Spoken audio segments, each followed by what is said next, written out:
Hi, kiddo. Hello, I'm so happy to see you again. Okay, I'm having a light problem.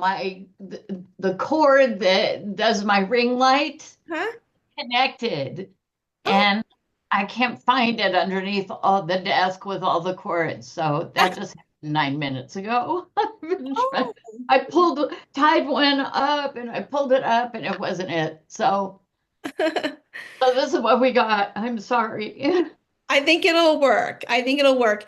Good news is if I haven't said this before, that my podcast is just a limited series. And I just wanted to let it evolve if it evolves to something different. But other than that, it's just I really wanted to bring some magical people to more of my people.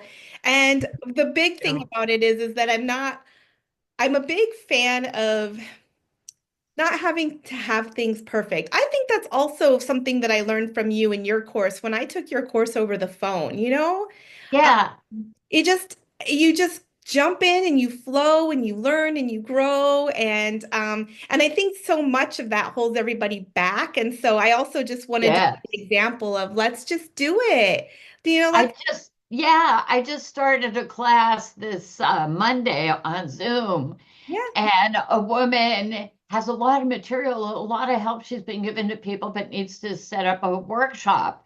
But she so wants to have it be perfect. And I said, it's not going to be perfect the first time. I've been doing mine for 35 years.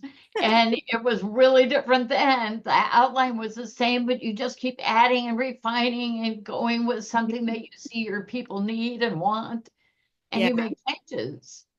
And I also feel like, side note, that is, I feel like perfection sort of stands in the way of connection. And I sometimes feel like when we're willing to just be so raw, vulnerable, and real, and I want this, that's the feel of this podcast, by the way. I want it to feel like Yeah, people are just joining us at our house for a conversation and get to hear that's the right. Yeah. magic. So, with that being said, I know this is part two, so let me just give a quick little like Oh recap yeah, where were we? catch up, yeah. For those of you that are listening, I have the great Chellie Campbell back for part two. We were having so much fun on our first podcast episode. I couldn't get to the questions. I couldn't stop. I wanted to. I know we were like at an hour and a half, and I said, how long were you planning to go? I know it was only supposed to be an hour, but I couldn't stop all your glorious, wonderful stuff coming out, and I just really feel it's so valuable for people to hear. So, thank you for being gracious enough to give us a little more time for everyone to hear. Oh, it's fun. I'm delighted. I appreciate the space that you've created, and thank you for inviting me to be a participant. I just love it. Yes, yes, yes. And this is just a reminder to people listening, Love Notes from the Trippy Hippie, which I know last time. So if you're catching this the second episode and you missed the first one by chance, you get to hear about Chelly's hippie days, which I thought was really fun to hear about. But in the Love Notes from the Trippy Hippie, just kind of started as a saying. I do a lot of meditation and then I get very lovey and I send my friends these quirky little texts and I'll say love notes from the Trippy Hippie. And one time one of my friends is like, that's your podcast. And it took me a year and a half to like let that percolate and come in. Uh-huh. Um, Uh-huh. and it also is, the message from the universe that inspired the idea, not the name, but the idea of this podcast was a Mhm. sticky note that I found on the bathroom mirror traveling with a friend one time on a road trip. And it said, what if your fondest dream is small compared to what the universe has in store for you? And it just like there's just so much magic that comes my way. And I thought, what if we just share this magic? That's part of it Yeah. right now. I Yeah. guess that's one of my dreams is to share the magic. And so, with that being said, I actually want to give you a little bit of a caveat today. I'm having another one of those days where I get super lovey because I've done a lot of meditation. And you know how it happens? You open up into more flow. So, I Yeah. want to let you know that today I'm either going to be really cheesy lovey or I might even start crying, but I'm okay with that. Oh yeah, me too. I cry at the drop of a hat. Something says something meaningful to me, and I just go, ooh. I I also, cry over kitten videos. oh, me too. Me too. I'm so glad I'm not alone. Thank you for that. Absolutely. Well, just to catch us up a little bit from where we were last time, I know you had we met before the fires, and the reason I bring up the fires is one because it's very personal to you, and I'd love to hear anything you want to share about it. But it also does relate to something you had in your Wealthy Spirit book as well. Well, part of my whole thing with the wealthy spirit is you've got to think positive and send out ships, but some of the ships are going to sink. Yeah. You've got to be able to survive the storm. So that's something too. So I remember the day the fire started, Pacific Palisades is like 2 miles from me. Oh, So I'm in Brentwood. And I used to have my bookkeeping service in Pacific Palisades. It's all gone now. All the restaurants I went to, all the stores I shopped at, the building that my company was in, all gone. wow. First sign I had of it was I came that morning. It was a Tuesday morning, and I sat down at my desk and turned on everything and opened the window. And I looked out at the window, and there was a big plume of smoke rising from behind the hill. Oh my gosh. And I went to my roommate and I said, Chellie, come look at this. And she goes, oh my. We turned on the local news channel, a fire. Well, there's a fire app that I kept going to check, and they have 1, 2, and 3 levels. So the first level is warning, you may be in danger. The second warning, the second level is be ready to move to evacuate. And the third one is evacuate now. Mm-hmm. So we were in level 2 like right away. So Chellie and I said, well, let's be on the safe side. And we went to a local hotel at the corner of Sunset Boulevard and the 405 freeway. There's the Angelino Hotel. It's a round hotel. And so we went to we drive by it all the time. So we went to stay. And we stayed there for 2 days.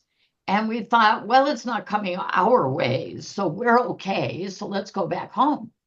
So we go back home, and we were level 2, and they put us on a curfew. And they said, the curfew is 6 o'clock tonight. So we went down to the deli and bought a bunch of food. And by the time we got home, they said, level 3, evacuate. Mm. The wind is blowing the fire towards Mandeville Canyon, and you're just beyond that. Get out. So we went to the Angelino again, and they were evacuated. Oh man.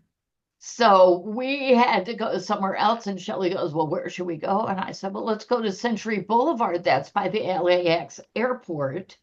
So there's lots of hotels there to choose from, all the big names, Marriott, Hilton, whatever.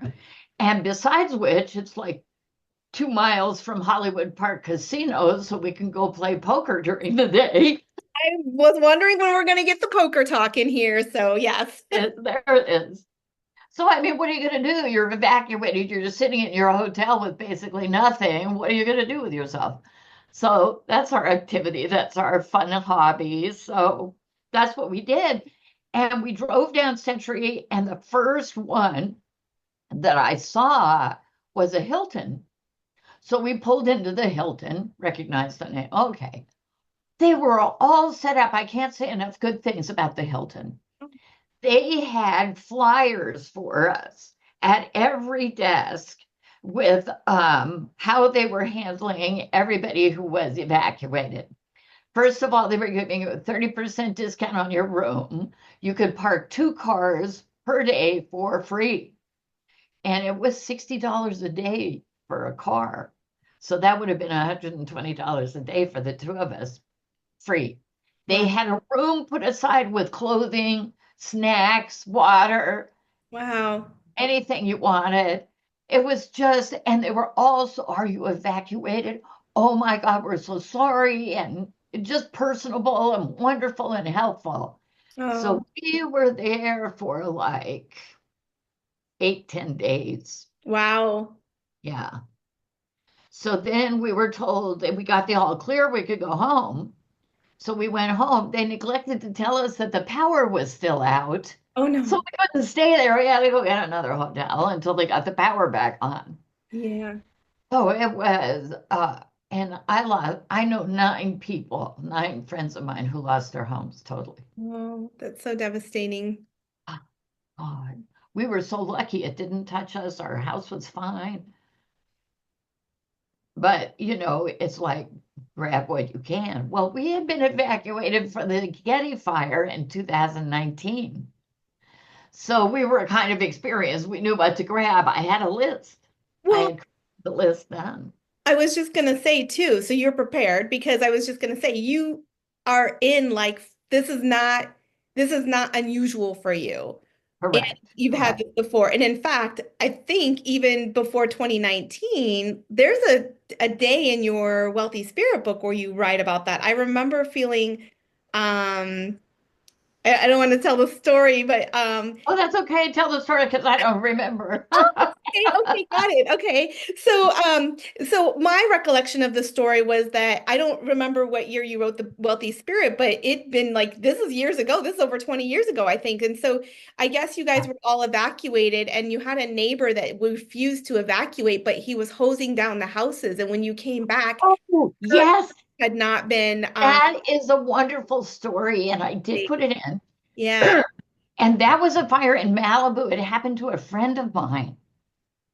And what's wonderful about it was they were all evacuated. He lived in a cul-de-sac with about 5 other homes there. And one guy was a gruff old codger, not very personable, just sort of didn't talk to anybody. And so they were all told to evacuate. So they did, except this guy stayed behind Mm. and used his hose. They tell you not to do that, okay? But this particular man did stay in the Malibu Canyon and hose down his house. So when my friend comes back and they're driving up the road, seeing all this devastation, all these burned out homes, and they turn left into their cul-de-sac, and all 5 of their homes are saved. Yeah, I This just rough old codger had hosed down all through the night all of their homes and saved every last one of them. I just remember reading that story and feeling blown away. Again, I know that, we've touched on a few of these days, but I really, Yeah, your magic is here in person, but I also want them to not miss any more of the magic that's included in the book. So going on a few of more of those magic touches that you've got with those magical stories. yeah. Thanks.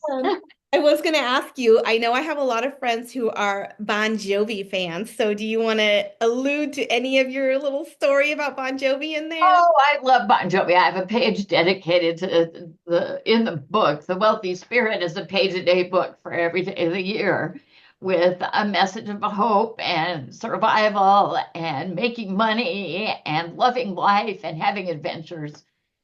And so I became a Bon Jovi fan when I was 52. I missed him during the 80s. I don't know, but I was watching TV and there was a special on about the band, and I go, "Oh, I kind of remember that song. Oh, well, they're really cute. Let me watch it." And I just got turned on to the music, and I bought their greatest hits album, and then I bought every other album, and I was just listening to it all the time. And then I saw online there was like a fan club, and I went, "Well, I'll go to the fan club meeting." And Okay, this is awesome. I just became, I just went with it. It was just like a new little thing to be involved in. And I was older than everybody else, but so what? And I waited overnight to get tickets and got in the front row. It was Oh so my fun. gosh. That's amazing. Yeah, Um, yeah. I forgot what your story is in the book, but I'm not going to give it away because I think this is a good intro to have people like get the book and Gotta go buy the book. yeah. Side note, I actually have a little bit of a Bon Jovi story myself. Oh, tell Not me, tell me. personal, but it's funny because it's, degrees of separation. So I can't Sure. remember if you knew that I'm actually from California as well. I was born in Southern California, but grew up in Northern California. But my aunt, I'd go visit my aunt and my grandparents grandparents. They were in Glendale, and also Uh-huh. my aunt was in Tahunga. And so I'd go visit my aunt, and Lita Ford was her neighbor. And I was in the eighth grade, and I was always like, my aunt was into country music, so she didn't even know who Lita Ford was. But I was like, every day I was like, I would make up a story that I need to interview her for my school project. Don't bother her all the time. And so Yeah, she was patient. She never did find the time to do an interview with me, but she was patient and stuff. And so that's so anyways, my sweet. aunt starts telling me because she's like, she knows Lita Ford. And I guess Lita said to her one day, is like, don't you know who I am? And my aunt's like, no. And so then she asked my aunt, so my aunt has horses, but apparently Lita, being her neighbor, asked her if she would take her and her friends on a horseback ride in the mountains. And so my aunt said, sure. And so my aunt asked me, she goes, do you know John Bon? She's like trying to figure out how to say his name. And I'm like, are you kidding me? She John Bon Jovi and Lita Ford on a horseback ride through the mountains. My aunt, Oh my God. She stole no, my like, heart. I know, right? Exactly. So that's my little Bon Jovi story there. So That's so cool. yeah, so Well, cool for me. it's fun. And when you live in Los Angeles, you run into stars. One of the things, you're in LA when you're in line at the Starbucks, and the guy with the baseball cap and the dark glasses who looks like George Clooney is George Clooney. Right? So I Exactly. always tell people, if you really want to see the celebrities in LA, just go to some AA meetings. There's Actually, always a movie star. I'll tell you a story. I was in an AA meeting, and this woman, an older woman, walked in, and I said, "Hi, how are you? I haven't seen you in so long." She says, "I know it's been forever." And we just chatted. And then I looked at her again and I said, "We don't know each other, do we?" She goes, "No." I said, "You're an actress on TV, aren't you?" She goes, "Yes." I said, "I'm so sorry." And she says, "Happens all the time." Because they're in your living room. You watch them every week, and you think you know those them. are so funny. And you know what's funny about that is like this day and age, I spend a lot of time listening to podcasts, and I feel like everybody on the podcast is my friend. And I'm like, I know, and I right? start talking to my friend, and I'm like, well, my friend was just saying, I mean, I was listening to a podcast, and you know, I so know, it's so fun. uh, um the other one I wanted to mention in your Wealthy Spirit book, which is one of my favorites, I think this is where we left off last time, is I was mentioning to you that my favorite page in the book, or one of my favorite pages, like I've said, this thing is so marked up, and oh, it's I love that so much. it's so loved. Oh my gosh, love notes from the Trippy Hippie are all over this thing.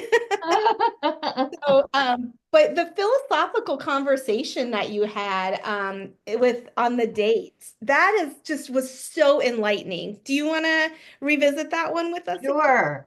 Well, along with the financial piece, I always had the spiritual piece connection. And Mhm. I wanted to do a workshop that combined the two. So when I started teaching about money, I also started teaching about life and spirit and what we think we're supposed to do here. Mhm. Because I just started examining. I was raised a Methodist, went to church and Sunday school every Sunday, but I had questions. It's like at Easter, we did a Passover Seder. And I went, "Jesus was Jewish." And they said, "Yeah, we've always told you that." I said, "I know, but a practicing Jew. He did all of the things. He was in the Sabbath, he was a rabbi. Why aren't we Jewish Right. like That him?" makes sense. Right? That's where my mind went. Well, this was not a popular question. Mhm. So, well, you know, Mhm. Christianity grew, blah, blah, blah. Well, actually, they took it out. They took the Jewishness out because as the Gentiles heard the good news and wanted to belong, they didn't want to be Jewish.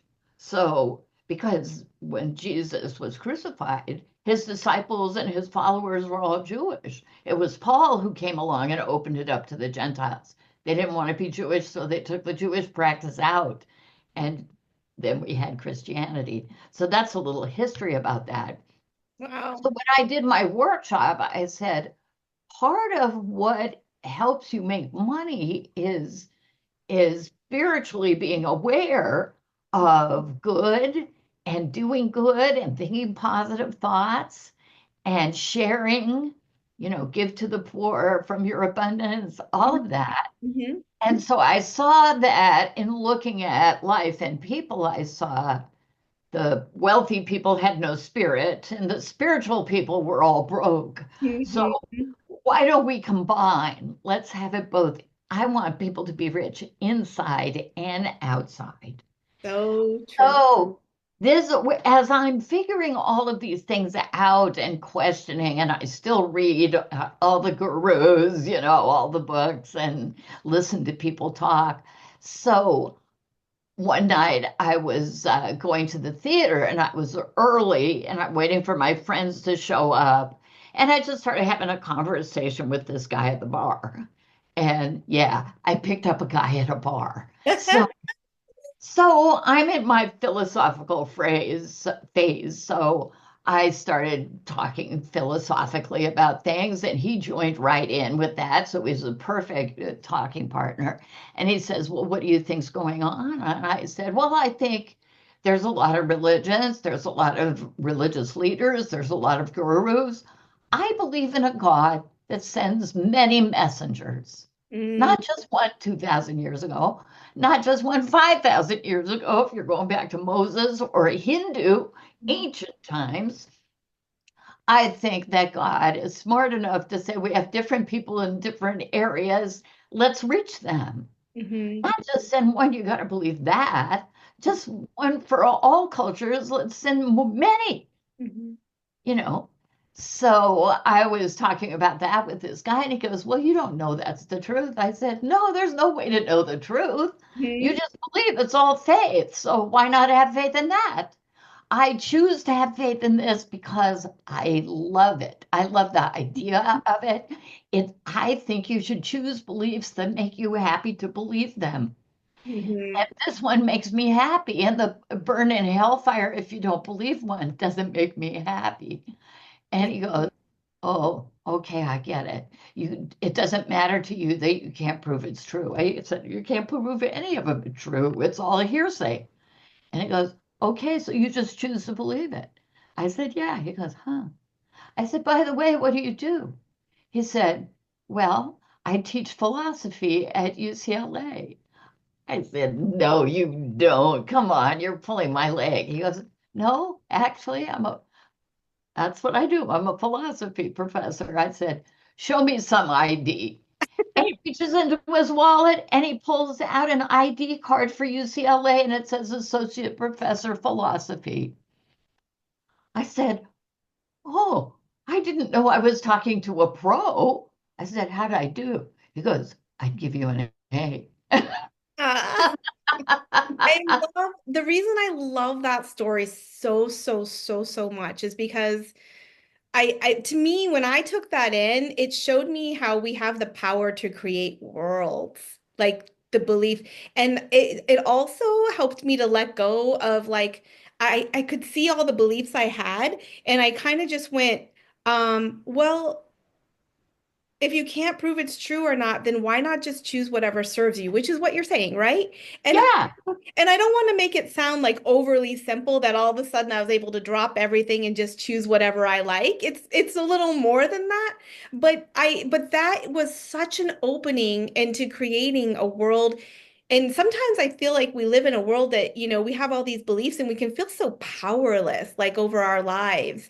And that to me just gave me such creative power, which is in the yes. If likeness of there's God. one thing I know, it's that we create our own reality. We do it from our thoughts and our actions. Yes, that's so true. Absolutely. That's so And I did a lot of reading, I did a lot of study, and then I just did thinking like if I were God, how would I set it up?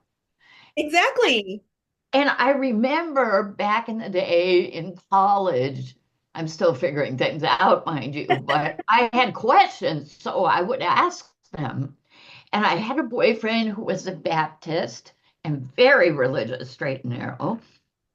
And we hadn't talked all that much about it, but he took me home to meet his parents.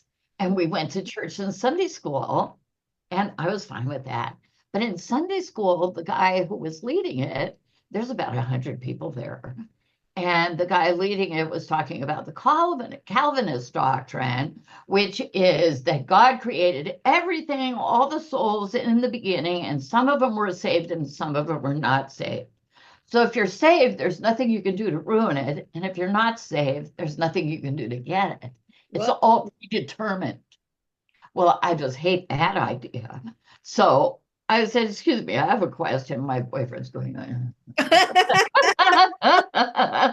I said, so you mean that God created all of this and you're saved or not saved from the beginning? He goes, yes.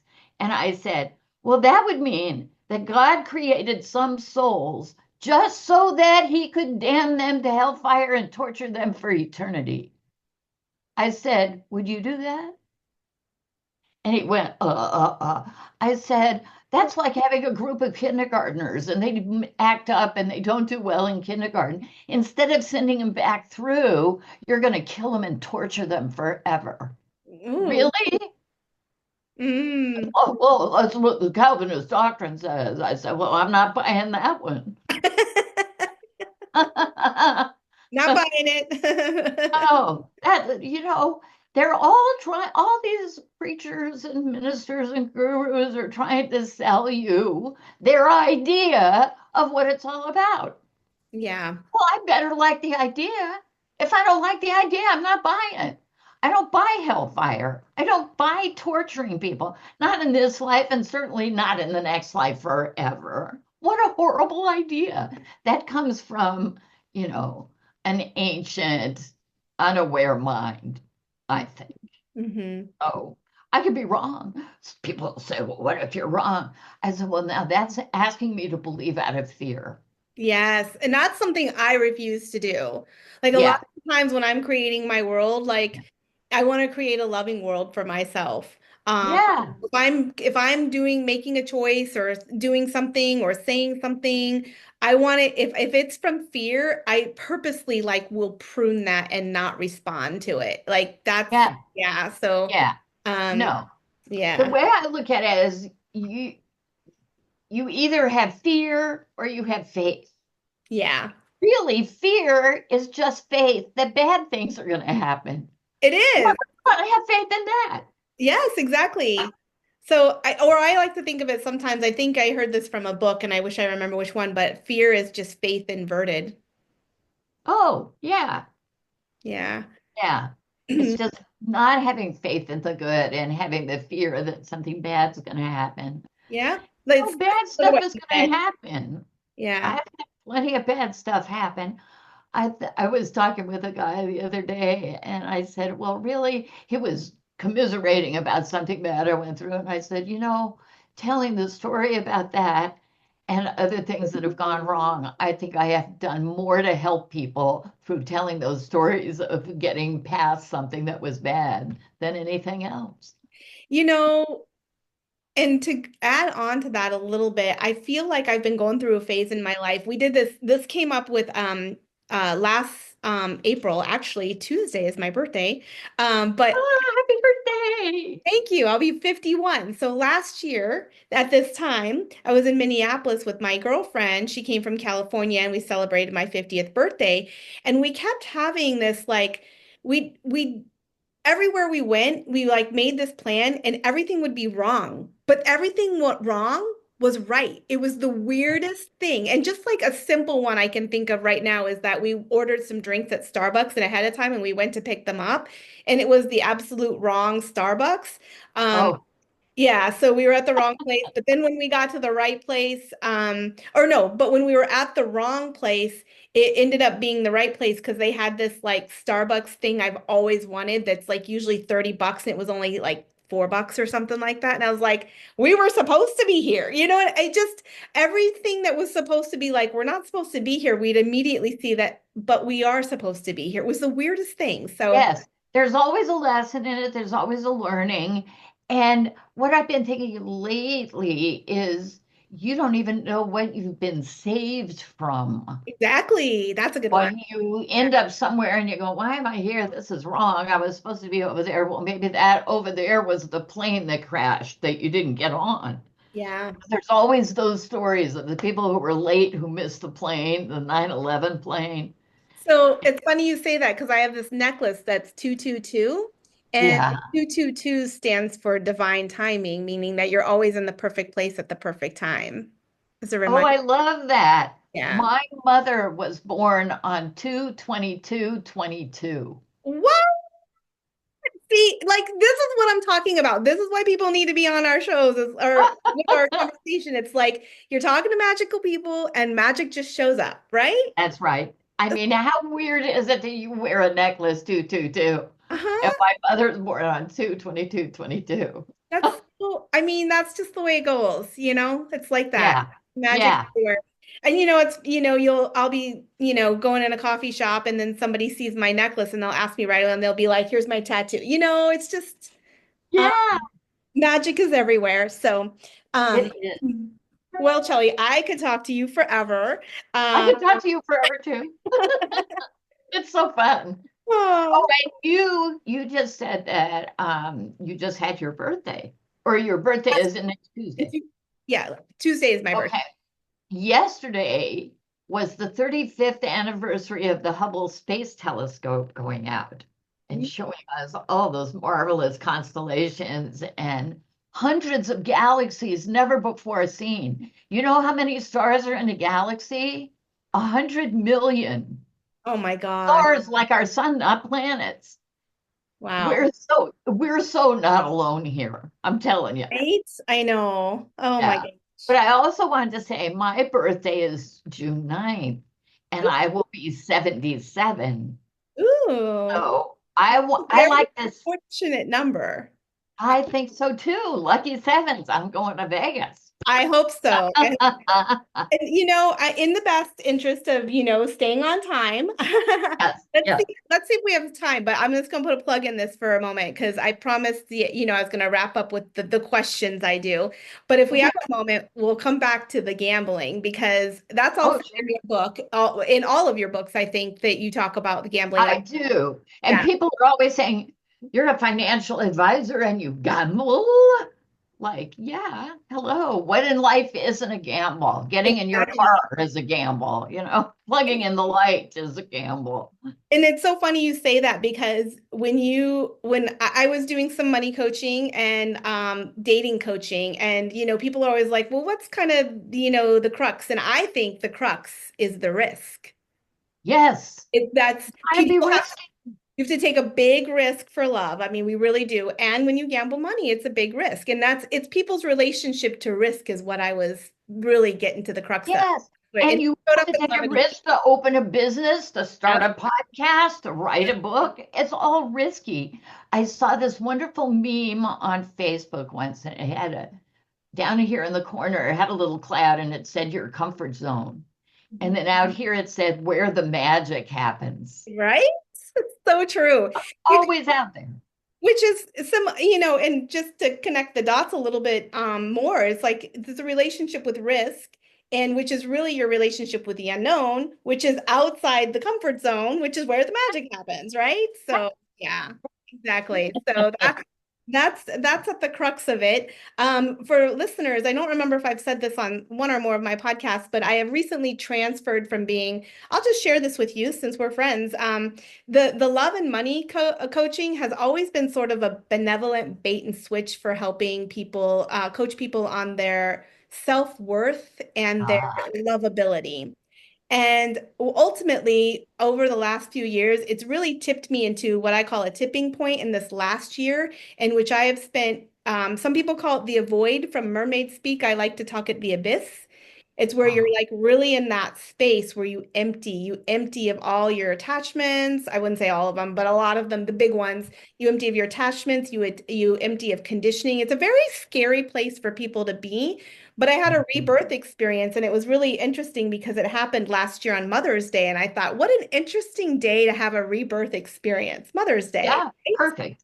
I know. Like, how does the universe do this? Again, 222, divine timing. Like That's right. you just can't plan it that perfectly. So I have rebranded now as a mermaid spirit guide, and what I actually am doing is helping people in those rebirth experiences because that's a big unknown uh place to be. And Yes, I love that. It's it's affirming. unique, it's different, and it's helpful.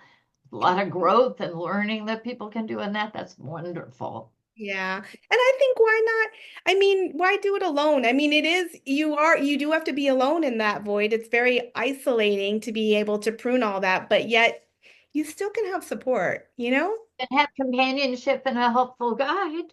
Yeah, exactly. Like when we swim in the ocean, that's a great big body of water, and like we can all play in that. So That's right. playing in that too, right? So okay, so questions. Now for the wrap-up questions. How did you find your voice? I don't know. Well, it was interesting. I had this experience of being a musical comedy actress for about 16 years, county school and professionally. And then I did 5 shows a day, 5 days a week at Disneyland. And I thought this is the most boring thing I've ever had. And I fell into some financial stuff and then owned a bookkeeping service. And then I was helping people with the money because I could just see it. I just had a knack for it, undiscovered up until then. Hmm. And as I was talking with people, giving them suggestions, 3 people in the same week said, you should teach this. So I started teaching it. And that's when I combined the spirit and the money and called it financial stress reduction. Because if you're happy, you're not as stressed. And if you have money, you're not as stressed. So it was all that combination. And being able to show up as me was so different from acting. I had thought, oh, you know how to get up in front of people, but not as me. Right. But then I had an experience where I was speaking to a group of people. I knew I needed to give speeches and talks, and I was always so nervous. And oh, I have a bad hair day, and I spilled something on my suit. And I got up to the front and I looked out at the audience. There was 100 women there. And I looked at this woman and I just connected with her. She was looking anxious and hopeful. And I looked around and I saw a couple of other people had that. And I went, they don't care about me, my hair, my suit. They want the message. And I have it. I can help them reduce their financial stress. And I said a prayer right then. God, please put the words in my mouth that need to be heard tonight to help somebody. And I literally felt all the fear drain away. Mm. All my nerves left, and I was stone cold. And I opened my mouth and I talked for like 45 minutes, and I never looked at a note. I don't remember what I said, but I got a standing ovation. And I have said that prayer every day since that day in 1991. Oh my gosh. I feel like whoever is listening to this right now just got the biggest dose of gold they could ever find. That is so good. And for me, what comes up, what I'm hearing is that the way to find your voice is to listen to the voice. Yes. There's always, whenever it's like the fire in 2019, I had to evacuate again, and then I also had to have a surgery, and it was the holidays, and I said, I'm just going to chill. I'm not going to do anything. And that's when my voice speaks to me. And this time it said, get your class up on Zoom. Yes, I remember I that. went, yeah, now I got to learn some more technology. I just learned how to do a teleclass. Now I got to do a Zoom, but I have to do Zoom. I know I do. So I got a class up on Zoom. And then there was a woman teaching how to do videos on Facebook, Facebook Live videos. So I signed up for that because if I'm going to be on Zoom, I'm on camera. I need to do more video and stuff like that. And then the next month was March 2020, and we were locked down. Isn't that Remember amazing? that? And I was ready to go with an online business. Who knew? Right? Right, exactly. I mean, it's just so powerful. And it's interesting you say that. You said when you get like really quiet and stuff. I always find that whenever I'm in the void and I get the most of the voice, it's Yes. literally like it's a weekend of like just nothing is happening. And it's like, woo, Right. you just leave all kinds of room for all kinds of growth to pop up. Hard for us to do in this go, go, go economy. And we're busy, we're busy, I would say, is our best addiction in this. Well, we have to stop some of that. It took practice and training for me to not say yes to everything and It's be totally busy all the time. I had to make a conscious effort to give myself space and time. And Same. one of the things that did that was writing this book, The Wealthy Spirit, Oh, because every page is a story, an affirmation, and a quote. And you can't write a book like that with 365 stories in, 6 weeks. It took me 4 years. oh, you are So, making me feel so good because I don't think I've shared this with you, but I'm writing a book. I started it this last yes, summer. And the good for you. Thank you. And I've been working with a writing coach, and she's like, "Well, what's your timeline when you're going to be done?" All these different little things, it evolves on its own, right? You keep listening, Yes, and it keeps taking yes. you different ideas in some different directions. And Well, yes, go ahead. I was gonna say the thing that I learned, the biggest thing I learned from her is that I said I had to learn my dream to write a book taught me to say no because if I don't say no to everything that's not that, the book doesn't get written. And so I have turned into the most ordinary person that all I do is eat well, sleep well, drink well. And I'm like, I know why they call it extraordinary now. Yes, yes, it's above and beyond. So for me, it was like that's the point I wanted to make is that voice spoke to me when I would be resting, or Yes. people say, "Do you meditate?" I say, "Yes." I call it napping, but writing the book, things flow through you. You'll write something and you go to sleep, wake up in the next morning and read what you wrote, and you go, "Who wrote that? I Exactly. don't even know that." I, I exactly. I keep looking back and I told my friend actually, I said, I think just a translator or like a vessel or something, because I don't Yes, think I wrote this. yes, But I do know I have to do work. So the work I must be doing is taking care of the vessel and showing up because yes, I'm not writing this book. The book is writing yes. me. The book is You writing. had the intention, you got the idea, you said yes, and you show up and you do the work, and then it flows through you. How many authors have said that? I didn't write it, I channeled it. Yes, that's what it feels like. So that Yeah. was such a lovely story for finding your voice. Thank you. You're welcome. Thank you for having me. I just love it. I have a couple more follow-up questions to your voice. Of course. What joy did you discover in finding your voice? Oh. There are so many joys when you're not afraid anymore of what will people think of me and maybe they won't like what I say or whatever.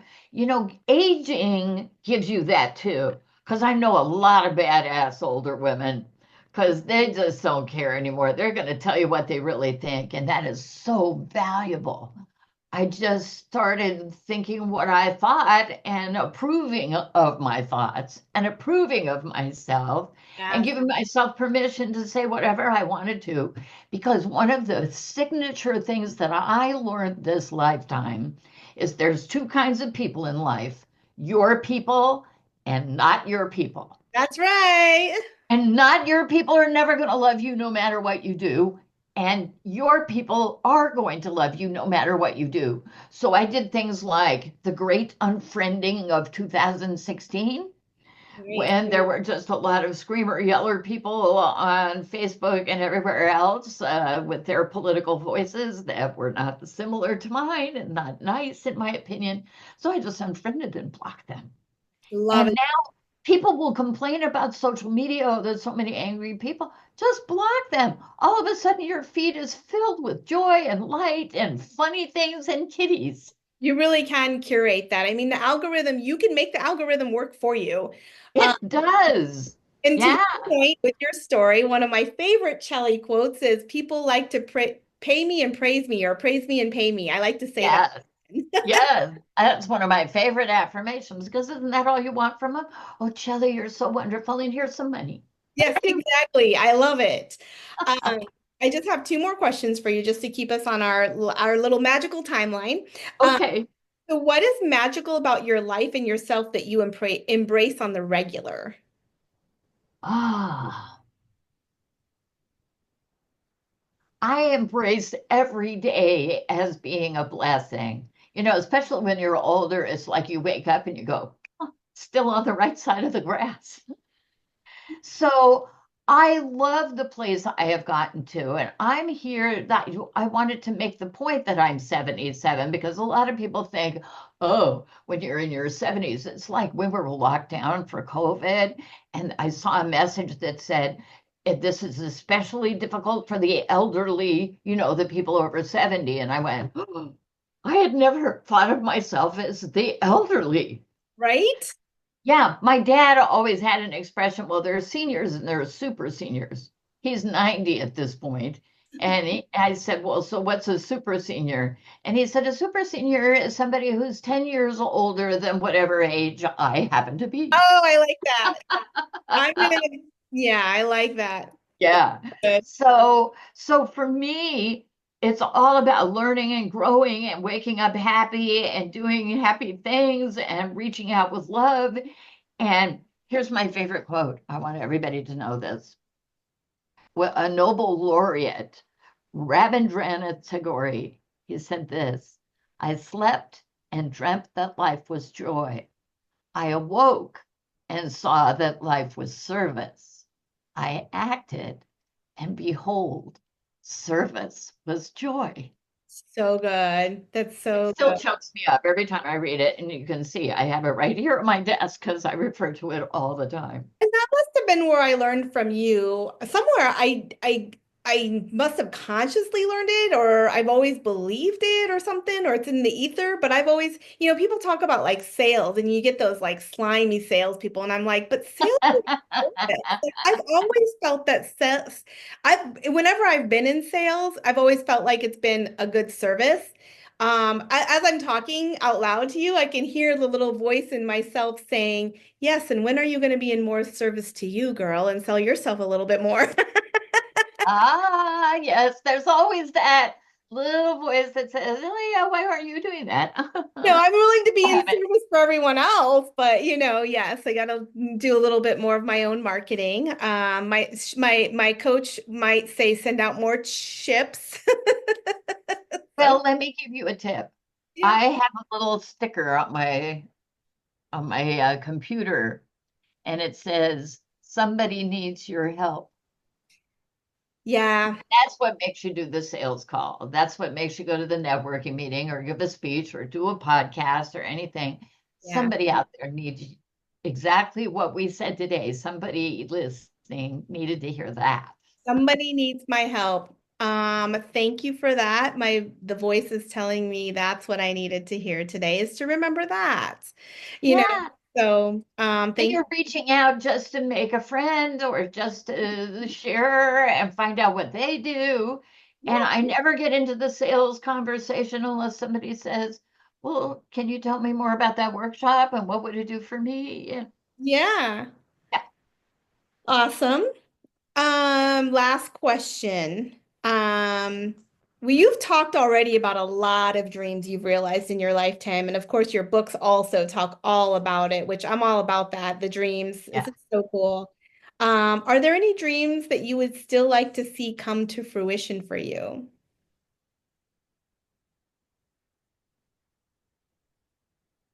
You are right. I have accomplished so many of my dreams, and I keep on dreaming, but it's just more of what I already have. I love my roommate. I've had a roommate for 31 years, okay? So that's just my life. I did the marriage. Say So that's worked out longer than most marriages. So there you I would say yes. It's a very successful relationship, and we've never had an argument.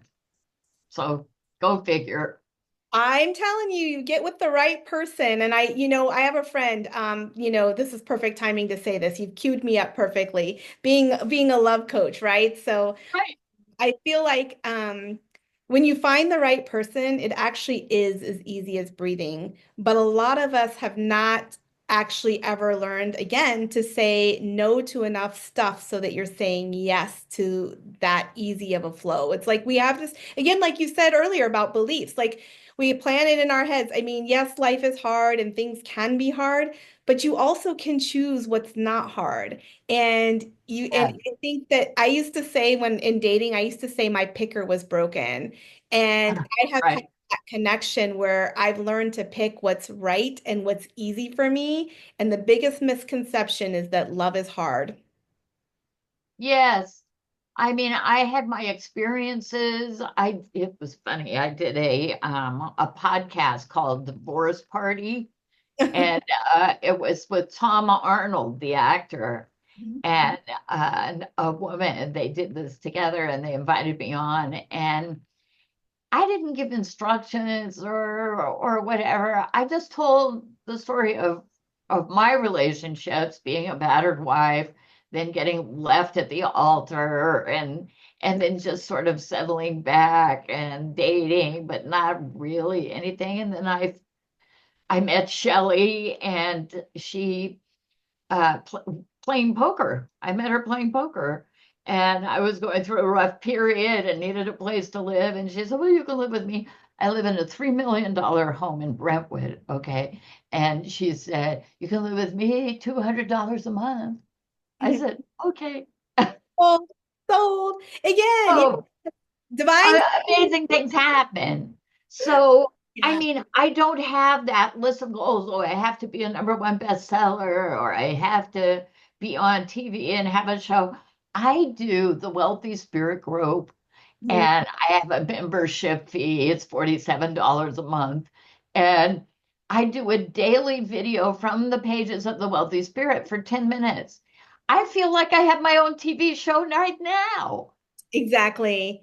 Yeah. And to your point too, also, I left this part out because I think we co-create with the universe, as in Yeah. like you've said the no's and you've done all the things, but luck does play a big part of it. Like just because we can do all the right picking doesn't mean we're still gonna find our partner. Like that was one thing that I had to like my come to Jesus moment was like, yeah, you've done all that work and you know how to pick big part a partner, but that doesn't guarantee that you're going to get it. And the luck plays a big part, and we do co-create in the universe. Yeah. Yes, and you can make yourself luckier by I- believing in your good luck. exactly. One And of I the professional players, one of the professional poker players always said, if it wasn't for bad luck, I wouldn't have any luck at all. Well, you can think of it like that, or I do an affirmation every day. Today is my lucky day. I win often and I win big. yes, yes. And you, by the way, your Wealthy Spirit book has done a lot to help me cultivate luck. So create, yeah, and again to that point. So you can create the belief and the world of luck being there, and then you can create the practice of saying no to what doesn't serve you. And Yeah. it's a lot, yeah. So phenomenal. Again, I want to thank you for your time. I think we made it. We made it in time. It Yay! was hard I'm for so me. delighted. I'm delighted too, and I hope all of our guests are delighted too for tuning in. Just want to remind everybody listening that the links to Chelly's programs and books will be posted on the YouTube page with this video. So thank you Thank so you much. so much. Thank you for giving me this time and your wonderful time. It was so lovely talking with you, somebody on the same path, doing the same growth work, and a loving, beautiful woman. Thank Thank you. you. All right. Lots of magic to you. Ta-ta for now. Okay, bye.